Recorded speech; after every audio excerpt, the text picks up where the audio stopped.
Hola amigos, bienvenidos a la continuación de la lectura del libro Diario de un alumno de C. Stanley Knott, parte 4. Durante los días siguientes no pude pensar en otra cosa sino en las danzas y la música, y estaba algo turbado por el sentimiento de haber encontrado aquello que había buscado durante tanto tiempo. Como era natural, me acordé de Christian en el libro Pilgrim's Progress from this World to the Next, puesto que mi familia había sido educada con John Bunyan y con la Biblia, y la familia de mi madre era originaria de la región de Bunyan. Cuando era niño, era como si sus personajes vivieran en la aldea vecina. Conocía el libro casi de memoria. Y reflexionando me vino a la mente el siguiente pasaje. Cita: Entonces vi en mi sueño que el camino por donde Christian tenía que ir estaba cercado a ambos lados por una pared, y esa pared se llamaba salvación. Así que el agobiado Christian subió corriendo el camino, no sin gran dificultad debido a la carga de sus espaldas. Corrió hasta que llegó a un lugar algo empinado en donde había una cruz, y un poco más abajo, al fondo, un sepulcro. Así lo vi en mi sueño. Justo al llegar a la cruz, la carga se soltó de sus hombros y rodando fue a dar a la fosa del sepulcro, donde cayó y no la volví a ver más. Entonces Christian, lleno de liviandad y gozo, exclamó con alegre corazón: Él me ha dado descanso con sus penas, y con su muerte me ha dado la vida. Por algunos instantes se quedó como estático, al ver el gran beneficio que la cruz le había hecho. Miraba a uno y a otro lado, lleno de asombro, hasta que su corazón rompió en llantos, abundantes lágrimas. Fin de la cita. Yo había llegado al final de mi búsqueda, sí, pero el peregrinaje apenas comenzaba. Durante día y medio, los periódicos neoyorquinos concedieron mucho espacio a la demostración. Uno de los periódicos dominicales sensacionalistas le dedicó 2 páginas con fotos y epígrafes fantasiosos. Una de las reseñas se titulaba, entre comillas, "El gran armonizador afina". Otra, dando una supuesta descripción de la vida en el Piure, contaba cómo los alumnos se reunían en el jardín central de la medianoche para bailar una danza salvaje. Y en el momento culminante, el propio Gurdjieff aparecía entre ellos gritando: ¡Bailen, bailen, bailen por la libertad! Siempre hay periodistas que arrastrarán las ideas más nobles por el fango para proporcionar sensaciones fuertes al lector dominical. Pero los artículos sensacionalistas no impidieron que las demostraciones siguientes se llenaran hasta el tope con gente realmente pensante. En todas partes, entre gente que estaba en algo, como se dice, o discutiendo de cualquier cosa, el tema de la conversación era: ¿has visto las danzas de Gurdjieff?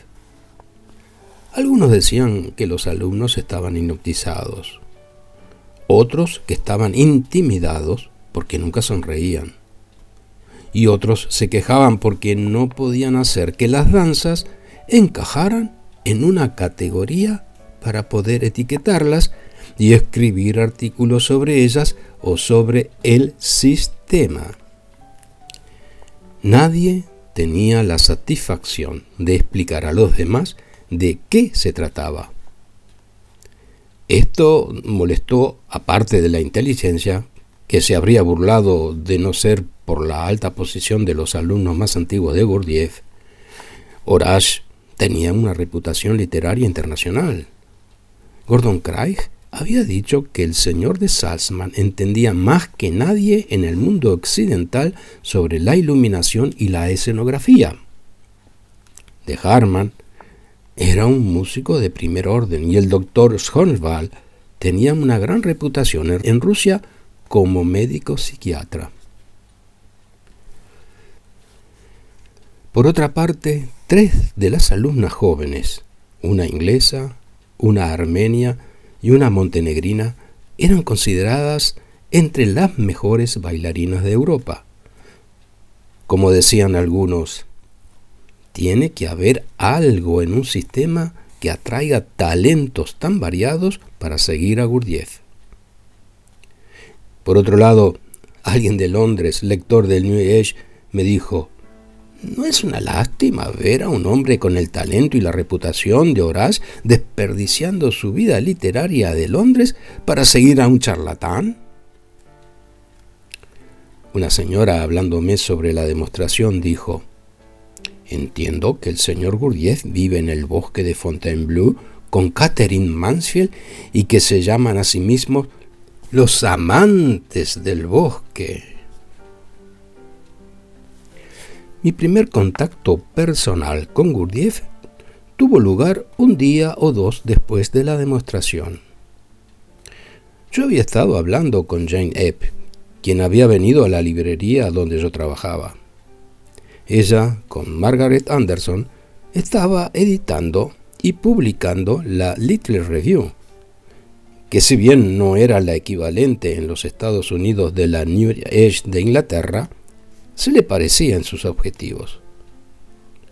Unos minutos después de que ella se había ido, entraron Horace y el doctor Schönwald. De inmediato sentí que yo era un simple joven en presencia de estos hombres adultos. Muy pronto pude hacer otra comparación más sorprendente aún. Llegó Gurdjieff, muy impresionantemente vestido con un abrigo negro con el cuello de astracán y llevando un gorro de astracán. Con un guiño en sus ojos empezó a bromear con los otros. Entonces dio una vuelta alrededor y lo encontré parado a mi lado. Levanté la mirada y me impresionó la expresión de sus ojos, su profundidad de entendimiento y compasión. Irradiaba un enorme poder y ser como jamás en todos mis viajes había encontrado en otro hombre, y tuve la sensación de que, comparados con él, tanto el doctor Schönwald como Horace parecían jóvenes al lado de un adulto. Me sentía algo incómodo y, según mi costumbre, intenté entablar conversación. Y tomando un ejemplar de Tertium Organum de Ouspensky, que en vano había intentado leer, le pregunté: ¿ha leído usted esto, señor Gurdjieff? Hizo un gesto con la mano y dijo: muy difícil. Pensé que quería decir que era difícil para él. Entonces le dije: señor Gurdjieff, si tiene usted sitio, me gustaría ir a trabajar en su instituto. Él respondió: sitio de sobra, pero también necesario pensar en la vida. Muchos jóvenes en el instituto estudian para la vida. Uno será ingeniero, él estudia para conseguir un papel. Muy necesario en la vida tener papel. Me midió con una mirada, como un joven inmerso en sueños, sueños de pensamientos, sueños de sentimientos, sueños de mujeres. Un joven al cual la idea de vivir en una comunidad relevado de toda responsabilidad le parecía muy deseable, al menos a una parte de mí. Esta fue la única ocasión en que intenté hablar de libros con Gurdjieff. Estaba desilusionado de que solo uno de mis amigos entre los intelectuales de Crotón hubiera mostrado interés en las ideas del instituto. La excepción era Bartman Robinson, el artista. La, entre comillas, izquierda era vagamente hostil.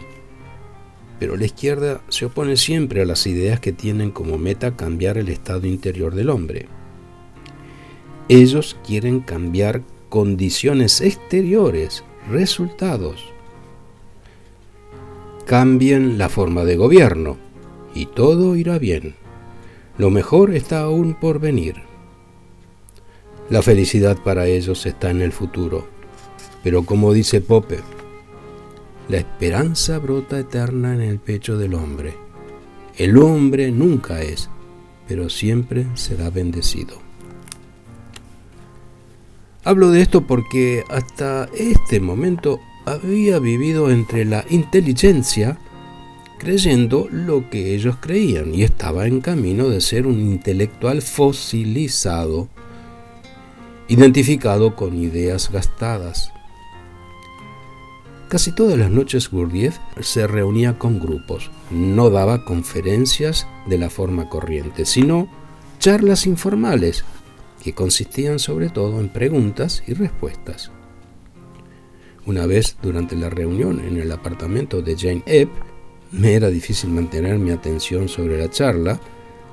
Se me desviaba continuamente hacia una joven atractiva sentada cerca de mí, y me sobresalté cuando Gurdjieff, respondiendo a alguien, empezó a hablar sobre el sueño y la atención, y señalándome dijo: este joven, por ejemplo, no tiene ninguna atención.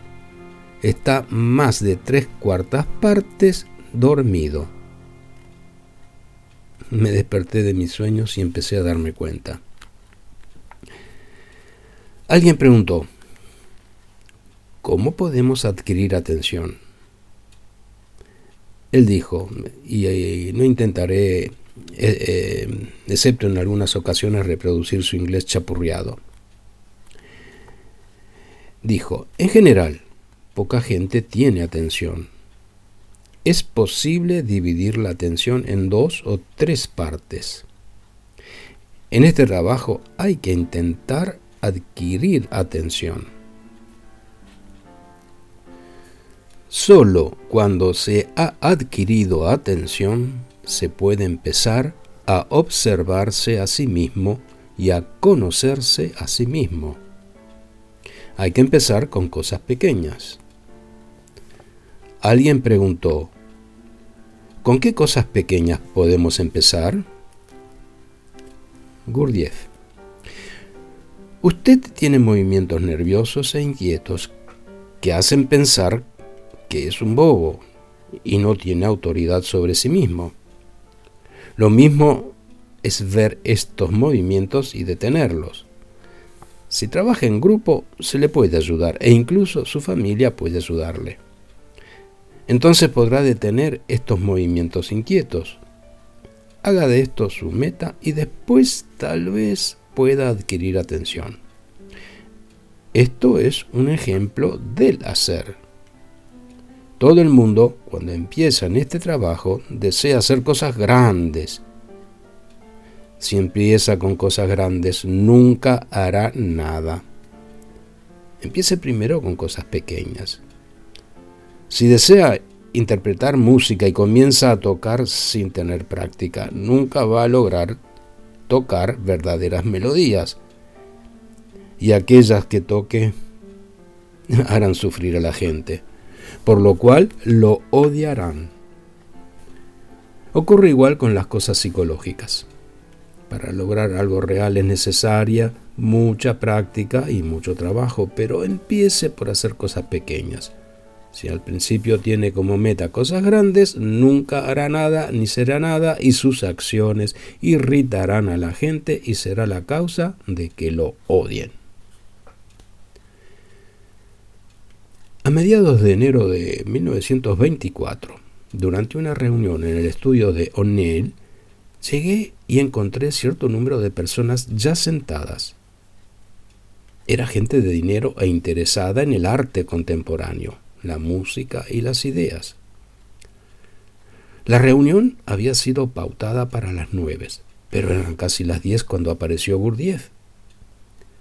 Vino desde otra habitación vestido con un traje gris, un par de zapatillas viejas y con una gran papa asada en la mano. Todo el mundo se quedó helado y en silencio. Se sentó en el borde de la plataforma, de cara a nosotros, y empezó a comer. Parecía estar desempeñando un papel, el de un caballero benevolente de mediana edad en una fiesta. Hizo un chiste y la atmósfera más bien tensa desapareció en una carcajada. Después de algunos comentarios, cambió su expresión y dijo: ¿Quizás alguien tiene pregunta? La primera fue: ¿podría usted explicar la ley de 3? Gurdjieff dijo: tome una cosa simple, el pan. Tiene harina, tiene agua, los mezclas. Una tercera cosa es necesaria, calor. Entonces tiene pan. Así en todo. 3 fuerzas, 3 principios son necesarios. Entonces tiene resultado. Otro dijo: parece una pregunta más bien tonta, pero ¿cuál diría usted que es la diferencia entre los hombres y las mujeres? Gurdjieff: en general, los hombres tienen la mente más desarrollada, las mujeres el sentimiento más desarrollado. Los hombres son lógicos, las mujeres no son lógicas. Los hombres deben aprender a sentir más y las mujeres a pensar más. Es necesario pensar, sentir y tener sensación de una cosa antes de que pueda llegar a ser real para uno.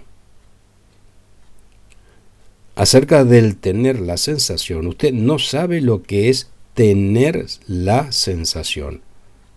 A menudo confunde el tener la sensación con el sentimiento y el sentimiento con el tener la sensación.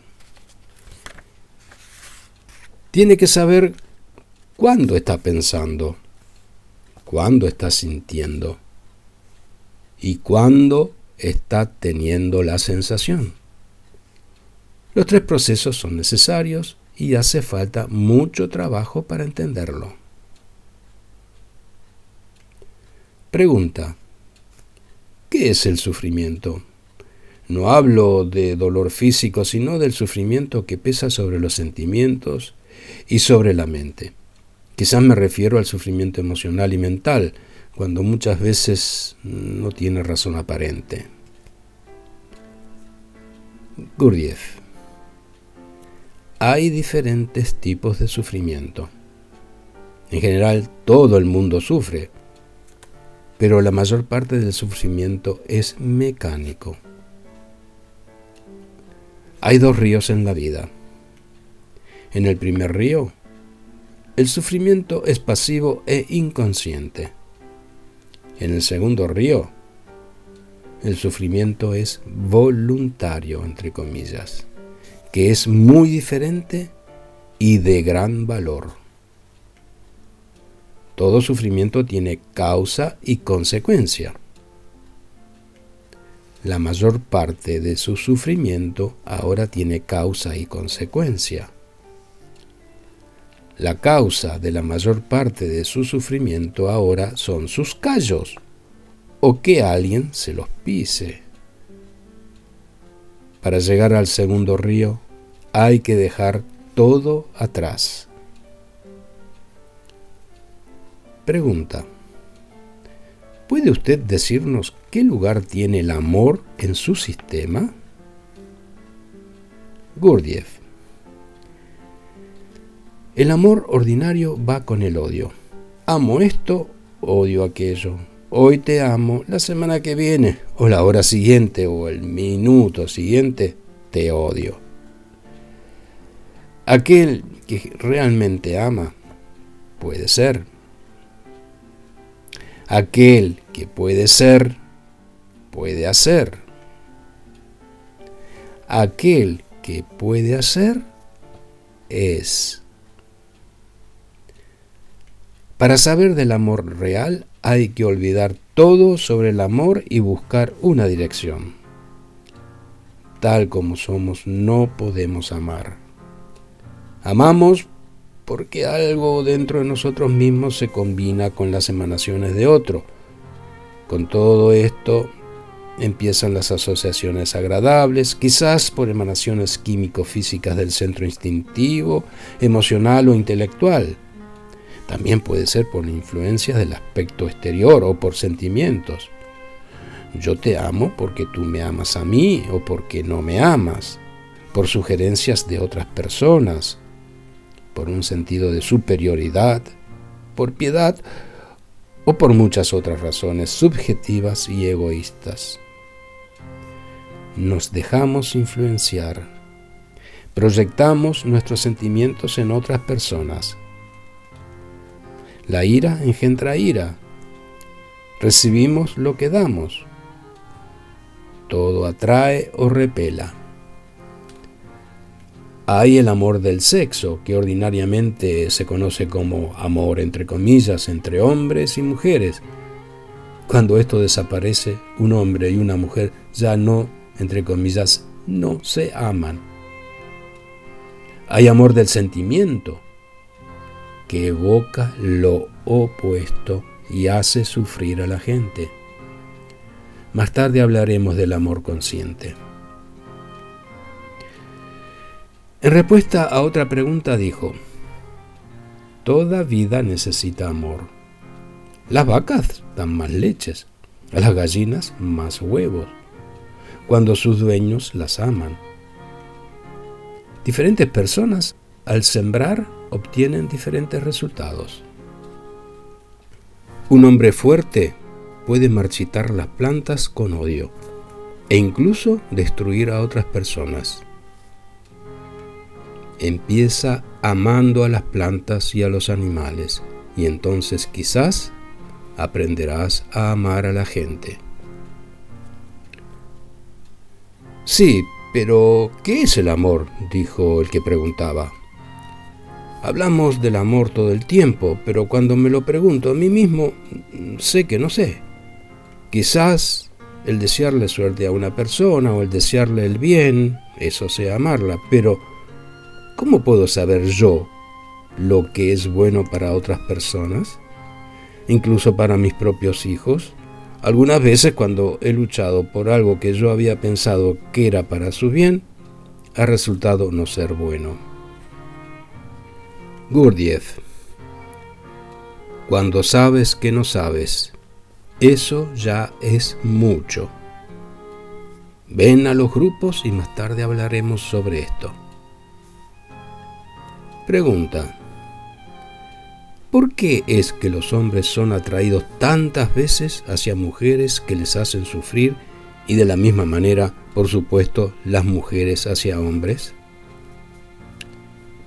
Gurdjieff. Reflexiona sobre lo que dije sobre el amor del sentimiento. Interrumpo aquí la lectura. Gracias por escuchar.